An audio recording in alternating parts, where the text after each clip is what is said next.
Gary Hess here with the assistant professional from Hunting Hog Golf Club, Smitty Smithson, and we are talking today, obviously, about what to do when you get in the sand. It's inevitable that you're going to be in the sand, and it's important to know the fundamentals so you can approach the shot confidently. Confidence is so huge. Exactly. In the sand, a lot of golfers get very stressed out, and they feel like once they get in there, they're not going to get out. And it's very simple as long as you stay committed and make sure you're doing the right thing. Okay, let's hear the basic fundamentals about how to approach a sand shot. Okay, once you get in the sand, the important key is to look at the green. Make sure you see where the hole is, what the slope looks like, and then also how the sand feels. You cannot touch the sand with your hands or with the golf club while you're in here until after you hit the ball, because that is against USGA rules for grounding a club. And this is actually considered a hazard, just like a water hazard would be, or any other long grass hazard. Okay, so you're in the sand. When you approach it, you've looked at the green. Now, how do you approach the shot? Where do you put it in your stance, and what type of shot are you looking to take? All right, we'll start right here with the upslope. We'll put the ball down just a little bit. So, looking at this, we have a huge lip right in front of us, and we're going to go to this black flag, which is a very short bunker shot. So, on the other side of this slope, it is all downhill, breaks to the right a little bit, so we're going to want a shorter swing up in the air and for it to sit softly and to roll down towards the hole. So when I get up here to this shot, I'm going to be playing it off my left heel with an open stance. If you have a square stance, all you're going to do is hit it right into the side of the hill right there. Grind your feet into the sand a little bit. You want to be stationary so you don't slide out of the shot. And then when you grip the club, you actually want it open faced a little bit. So unlike your normal stance and setup where you have the club just like this, you want to turn the club a little in your hands and still set up like normal. So it looks something like that. Now, when you swing at this shot, it's actually more of an outside-inside swing to cut across it. That way it gets up in the air and also lands soft and short. So here's the first swing on this one. And it rolled a little past the hole, but the right idea. Go ahead and hit one more for you.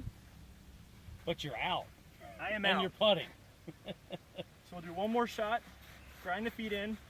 As you can see, when I set up, the club is hovering over the sand. Like I said, you cannot ground the club. Go back and forth. So as you can tell by the sound of that, that was hit a little thin. When you hit a shot like this, you actually want to hit 4 to 6 inches behind the ball. That way, the club digs through the sand, and it's actually the sand that lifts the ball out. Does it help to actually focus on that spot behind the ball with your eyes? Correct. Instead of looking at the ball itself? You really don't want to look right at the ball. You want to go a couple inches behind it. A good drill that you could do while you're practicing a shot like this is to actually draw lines in the sand, something like an X. Put the ball right here, a couple inches ahead of it, set up with your left heel off of this line, and then put the club at the line. That way when you come through, you're blasting it, and that'll help you become a better sand player on short shots. Okay, now what about if you're in the back of a sand trap and you've got to cover a lot of ground before you get to the pin? Do you do something different there? I do. Okay, So we're going to move. Field trip time. Go back there? Yeah, let's go back here. Because now you've got a lot of sand to cover before you get to the green, and you're going to that black flag, so you don't have a lot of green to work with. Okay, so the black flag, still you have that mound where the hill's going on the other side. The slope right here on this one is a little more downhill than uphill, so you want to make sure you go a little bit towards the middle of your stance here, so you hit down on the shot. Still open stance, club opened a little bit. This one you want a little longer swing on. That way you can cover all this area right in front of me. Open stance, outside, inside, and that should be pretty close. That's very nice.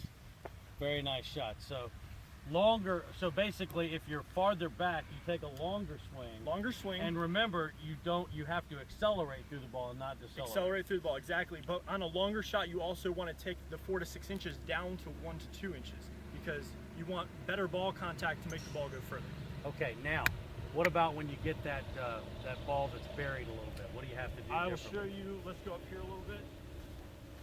That's all of our favorite shots when you're like, oh goodness. Okay, so the old fried egg.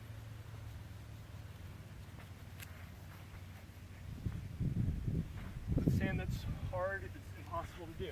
Back here, the sand is soft. Oh, there you go. There we go. So as you can see, the ball is buried a little bit. It's not a true fried egg, and it's a little harder sand, but that's going to be your typical look. So when you get behind the ball here, your normal setup on a sand shot like we were discussing earlier is the open stance, open club head. Now, one thing that is often misconstrued is when you have a fried egg or something really close to the lip, you actually want to close the face of your club. So if I set up with my open stance, okay, just like that, we're still swinging outside inside, but at this point, I'm going to close my club face down, because when the club comes down into the sand, it's going to force itself open anyways. So we're going to close the club head, just like that. And that's how you get the fried egg out of the bunker. That's how you get the fried egg out of the bunker. Very nicely done. That's almost like hitting out a thick rough, where you have to really be steep and down on the ball. It is, because just like steep rough or thick rough is, a fried egg bunker shot is going to turn the club. And if it's already open, you're basically going to shank it and leave it in the bunker, and you'll just have to try to do it again. Okay, so that's the introductory fundamentals. Now, if you want to learn more, you need to call the guys here at Hunting Hawk, because they know how to set you up. You got Smitty here, there's Steve Bennett, there's Jeff Staten, and how do they get a hold of you? Either by email through our website. You can email either one of us on the instructors page, or you can call us at 804-749-1900. And a lot of golfers, whether beginner or advanced, feel like when they ever do a lesson, it's always on the driving range. But we're more than happy to do putting, chipping, and bunker play as well. There you go. And that website is huntinghawkgolf.com. It's a good thing I don't talk for a living. That's right. That's right. He's Smitty Smithson. I'm Gary Hess, and we're helping you play golf better.